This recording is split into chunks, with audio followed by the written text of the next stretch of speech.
আমরা কি সত্যি আধুনিক হয়েছি নাকি শুধু সোশ্যাল মিডিয়ায় প্রগতির বুলি আওড়াই? এই প্রশ্নের মুখে ফেললেন অভিনেত্রী নীনা গুপ্তা। তার সোজাসাপটা দাবি, বিয়ের বাজারে আজও একটাই প্রশ্ন ঘোরে, মেয়েটা ভার্জিন তো?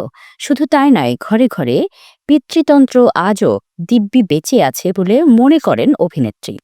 তার মতে ভারত বদলায়নি, আমরা শুধু ভাবছি বদলেছে। সম্প্রতি এক সাক্ষাৎকারে নীনা বলেন, সমাজ প্রগতিশীল হলেও ভারত বদলায়নি। ঘরের দরজা বন্ধ হলেই এখনো অনেক জায়গায় মেয়েদের জন্য আলাদা নিয়ম শুরু হয়।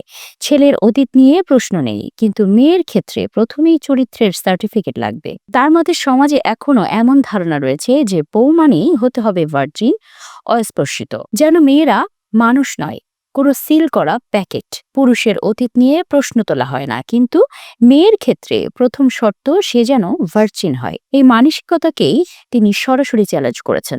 তার মতে আমরা যতই আধুনিকতার কথা বলি, মনের ভেতর সেই পুরনো ধারণা রয়ে গিয়েছে। নিজের পরিবারের ঘটনাও শেয়ার করেছেন নীনা। তিনি বলেছেন যে তার এক আত্মীয় বিয়ের পর শ্বশুরবাড়িতে নিজের পছন্দের দেবতার ছবি রাখতে চেয়েছিলেন, কিন্তু তাকে জানিয়ে দেওয়া হয় এই ঘরে কেবল শ্বশুরবাড়ির দেবতারই ছবি থাকবে। আরেক ক্ষেত্রে এক মেয়েকে নিজের বাবা মায়ের ছবি শোয়ার ঘরে রাখতে মানা করা হয়। এই ছোট ছোট ঘটনায় দেখায় বিয়ের পর মেয়ের পরিচয় যেন বদলে যায়, নিজের পরিবার, নিজের বিশ্বাস সবকিছুই যেন গৌণ হয়ে পড়ে। নীনার বক্তব্যে অনেকে সমর্থন জানিয়েছেন, অনেকে আবার মানতে পারেননি। নীনা গুপ্তা বরাবরই নিজের জীবন নিয়ে খোলামেলা কথা বলতেই ভালোবাসেন। একক মাতৃত্ব, সম্পর্ক, সামাজিক চাপ সবকিছুর মুখোমুখি হয়ে তিনি নিজের পথ বেছে নিয়েছেন।